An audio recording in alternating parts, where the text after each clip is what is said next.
कि देख मैं अपने माँ बाप से प्यार करता हूँ, तू भी हमसे प्यार कर। तो बच्चा पहचान जाता है कि सच में ये सिर्फ बोल रहे हैं पेरेंट्स, ये तो हकीकत में अपने माँ बाप से भी प्यार नहीं करते। अरे जब उन्होंने ही इनसे नहीं किया तो ये हमसे कैसे कर लेंगे, और फिर हम इनसे कैसे कर लेंगे।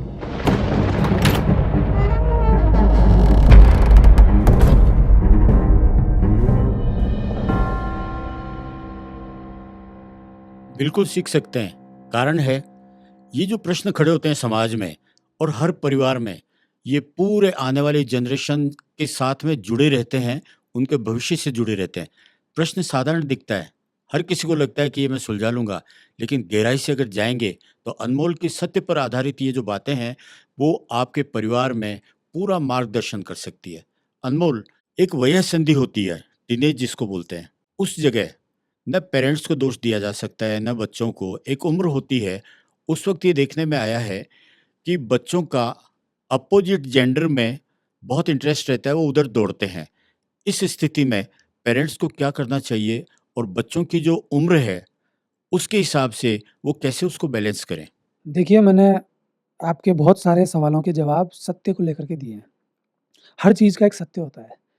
आप या तो उस सत्य में जुट जाइए या तो उस सत्य को जान लीजिए। मैं नहीं कहता कि आप मानने की कोशिश करें, आप जान लीजिए। अगर आपकी आँखें खुल जाती हैं तो फिर वो आपका हो जाता है।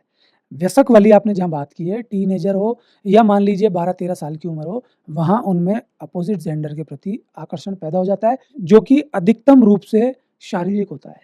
तो वो अपोज़िट जेंडर के प्रति आकर्षण नहीं है। जनरली बच्चे इसको प्यार की संज्ञा दे लेते हैं कि हमें तो उससे प्यार हो गया। वो प्यार कैसे हो गया भई? अगर वो व्यक्ति किसी और देश में रहता, आप उसको देख नहीं पाते, तो ये प्राकृतिक प्यार तो नहीं है। आपने उसको देखा, आपने उसको महसूस किया, आप उसके नज़दीक आए, तो आपने उसको प्यार का नाम दे दिया। वो प्यार नहीं है, वो आपका फ़िज़िकल अट्रैक्शन है जो छोटी उम्र से चालू हो जाता है। अब क्या वो पेरेंट्स मूर्ख हैं, जिन्होंने वो एज ली थी, जिनका उस एज में इन परेशानियों से सामना हुआ है, जिनको तीव्र उत्तेजना हुई है, तीव्र इच्छा हुई है और फिर सामाजिक जो बंधन है कि एक व्यक्ति की जो शादी होगी, वो 18-21 के बाद होगी और शादी से पहले फ़िज़िकल रिलेशन में नहीं लिप्त हो सकते।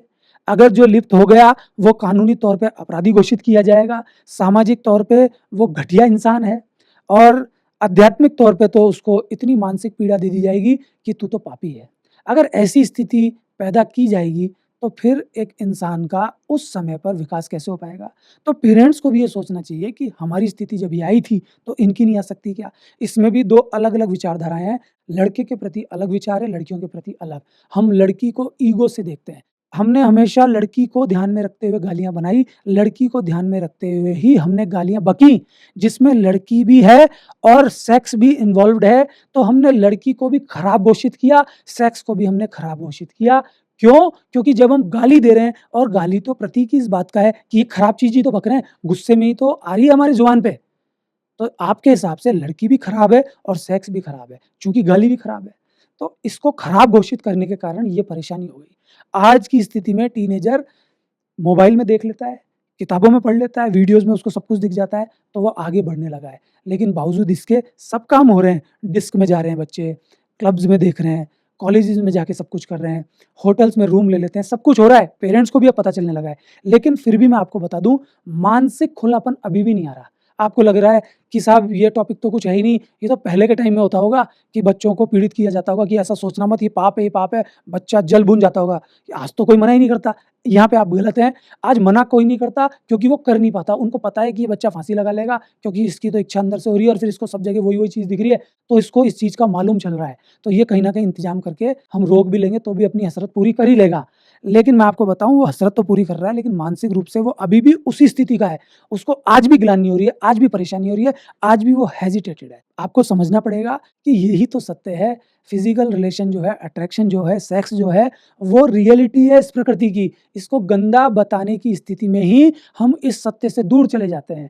अगर हम विवाह की स्थिति नहीं बनाते, तो ये प्रॉब्लम हमारे जीवन में नहीं आती। हमने विवाह से इसको बाँध लिया कि एक व्यक्ति एक के साथ जुड़ेगा और सेक्स करेगा, उससे संतानोत्पत्ति होगी, परिवार बनेगा, फिर समाज बनेगा। ये सब जो कारनामे हमने किए, ये इंसान को बाँधने के किए।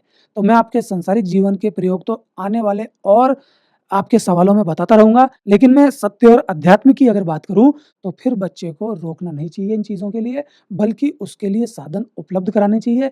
अगर आपको हेजिटेशन है, आप पेरेंट्स हैं, आप साधन उपलब्ध नहीं करा सकते, तो ऐसे सीनियर लोगों के साथ उन बच्चों को लगा देना चाहिए, जिन पे आपको विश्वास हो, जो ज़िम्मेदार व्यक्तित्व हों, जो बुद्धिजीवी हों, जो समझते हों इन सब चीज़ों को। आपका बच्चा वहाँ गड़बड़ कभी नहीं होगा, चाहे वो फीमेल हो, चाहे वो मेल हो। तो थोड़ी-सी ये बात लोगों को अच्छी नहीं लगेगी, लेकिन ये प्रकृति के बहुत नज़दीक है, सत्य के बहुत नज़दीक है। मैं ऐसा बोल रहा हूँ, इसलिए सत्य ऐसा नहीं है। आप अपने जीवन में जानने की कोशिश करेंगे, तो आपको बहुत गहराइयों तक ये चीज़ दिखेगी। जो समझदार हैं उनसे गाइडेंस रहे, वो उनके लिए अच्छा मार्गदर्शक बन सकते हैं। एक शब्द है जॉब सैटिस्फैक्शन, लेकिन उसका जो बेस है, वो बच्चों की छोटी उम्र से शुरू होता है। बच्चे अपने पसंद का काम करना चाहते हैं। वैसे बच्चों में उतनी बुद्धि नहीं होती कि वो अपना निर्णय ले पाएँ, लेकिन उसके बावजूद भी ये समझ में आता है कि हर बच्चा अपनी पसंद का काम करना चाहता है। लेकिन पेरेंट्स जो हैं, वो उसको उसके हिसाब से, उसके भले के लिए अपनी समझ उस पर थोपते हैं या उनको गाइड करते हैं। तो इसमें क्या सच्चाई है, क्या अच्छाई है? इसमें भी 2 बातें हो जाती हैं कि यदि बच्चा अपने समझ की बात करता है, तो पेरेंट्स उस पे आरोप लगा देते हैं कि ये तेरा दिमाग नहीं है, किसी ने तेरे को समझाया है। और ये आरोप कहीं हद तक सही भी होता है।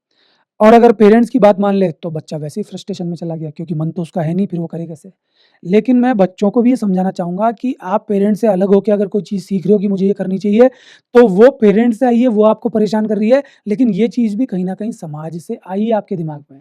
कुछ लोग इन्फ्लुएंसर बन के आपको बता रहे हैं, कुछ लोग समाज में ऐसी चीज़ें फैला रहे हैं, चाहे वो विज्ञापन के ज़रिए हो, चाहे वो खुद के इंस्टीट्यूशंस को चलाने के लिए हो, जिससे कि आपके दिमाग पे असर पड़े और आप आर्थिक रूप से उनको फ़ायदा पहुँचाएँ। लेकिन बच्चों को क्या लगता है कि यार ये चीज़ तो मेरे मन की है। मन की चीज़ का पता कैसे लगाएँ? मन की चीज़ वो है जिसको करने से अंदर से ही मज़ा आ रहा है। अगर पेरेंट्स के द्वारा कोई चीज़ बताई गई है ना और उसको करने से मज़ा आ रहा है, तो फिर आप ये मत सोचें कि ये पेरेंट्स ने बताई है, मैं मानूँगा नहीं। आँख मीच के उसको अपना लें। अगर बाहर से कोई चीज़ आई है और उसको करने में मज़ा आ रहा है, तो आँख मीच के आप अपना लें। यदि दोनों जगह से कुछ नहीं आई है, आपके खुद के मंथन से वो निकल के आई है और आपको मज़ा आ रहा है, तो आप अपना लें। मैं मज़ा आने की बात ही नहीं कर रहा, आप बोलोगे साहब मेरे को तो गुंडा बदमाशी करने में मज़ा आ रहा है। तो मैं उसकी बात नहीं कर रहा, मैं यहाँ आपके करियर की बात कर रहा हूँ।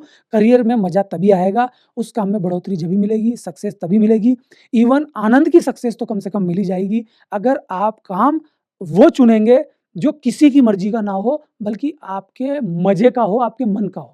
तो आप जो सोचते हैं ना कि फ़ादर ने बताया, तो शायद ये झूठ होगा या किसी और ने बताया तो ये झूठ होगा। झूठ सच कुछ भी नहीं है, बस आपको मज़ा आना चाहिए, तो आपका काम बिल्कुल क्लियर हो जाएगा। मज़ा आना चाहिए। ये जो मज़ा वर्ड है, इसमें मार्गदर्शन भी है, सच्चाई भी है और आपके आसपास का जो माहौल रहता है, उसमें गाइडेंस भी आपको मिलती है। जब गाइडेंस की बात चलती है तो अनमोल, हम चाहेंगे कि ये पारिवारिक परिवेश में और बच्चों की स्थिति, इसके बारे में आप क्या गाइड करना चाहेंगे? देखिए, पहले तो जॉइंट फ़ैमिलीज़ हुआ करती थी ज़्यादा, आज भी होती हैं लेकिन पहले कुछ स्थिति ज़्यादा थी, अब तो छोटे परिवार बहुत हो चुके हैं समाज में। लेकिन पहले की स्थिति में बच्चे को ज़्यादा दबाव था कि आखिर वो इतने सारे लोगों में से सुने किसकी। आज वो दबाव थोड़ा कम हुआ है, तो सामाजिक दबाव बढ़ चुका है, सोशल मीडिया का दबाव बढ़ चुका है। हर कोई गार्जियन बन के सामने आ जाता है कि मैं जो कह रहा हूँ वो सत्य है, मैं जो कह रहा हूँ वो सही है। तो बच्चा पहले की स्थिति में भी प्रॉब्लम में था, आज की स्थिति में भी प्रॉब्लम में है। जितने लोग उसके ऊपर हावी हो जाएँगे, वो प्रॉब्लम में चला जाएगा। तो मैं आपको यही कहूँगा कि कुछ बच्चे अपने आप से जो क्रिएशन करते हैं ना, वो बड़ी होती है। आप ऐसी स्थिति पैदा कीजिए कि बच्चा यस्सर-यस्सर ना करे, बल्कि इमेजिनेशन के द्वार उसके खुलें। उसके सामने ऐसी-ऐसी चीज़ें रखें, जो उसको बताने के लिए नहीं हो, बल्कि महसूस करने के लिए हो। आपको प्यार सबसे करके दिखाना पड़ेगा। लेकिन आप करते क्या हैं, उसको प्रवचन सुनाते हैं कि देख मैं अपने माँ-बाप से प्यार करता हूँ, तू भी हमसे प्यार कर। तो बच्चा पहचान जाता है कि सच में ये सिर्फ़ बोल रहे हैं पेरेंट्स, ये तो हकीकत में अपने माँ-बाप से भी प्यार नहीं करते। अरे जब उन्होंने ही इनसे नहीं किया, तो ये उनसे कैसे कर लेंगे? और फिर हम इनसे कैसे कर लेंगे? तो एक कंडीशन बनानी पड़ती है, खुद के स्वभाव को प्रेमशील बनाना होता है। जब इंसान सबसे प्यार करता है, तो उनका बच्चा भी उनको देख रहा है। तो बच्चों को रियलाइज़ करवाना चाहिए, बच्चों की कंडीशन ऐसी पैदा करनी चाहिए। पहले की स्थिति हो, अब की स्थिति हो, कैसी भी स्थिति हो, आने वाले टाइम की स्थिति हो, सब में बच्चों को ऐसे माहौल में रखना चाहिए। माहौल की ज़िम्मेदारी ज़्यादा है, ना कि इन प्रवचनों की। बच्चा इन प्रवचनों से फ्रस्ट्रेटेड हो जाता है। प्रवचन एक लिमिट तक सही है, उसमें कभी-कभी छेद करने में कारगर होते हैं। कोई बच्चा बहुत एरोगेंट है, समझ ही नहीं पा रहा, कंडीशन में उतर ही नहीं पा रहा, कैसी स्थिति पैदा कर लो उसमें जा ही नहीं पा रहा, वहाँ फिर थोड़ा-थोड़ा काम प्रवचन भी करते हैं। बातचीत भी करते हैं। अगर ये कंडीशन बच्चे की पैदा हो जाए, अगर समाज उपलब्ध करा दे, तो फिर बच्चे का विकास कोई भी नहीं रोक सकता।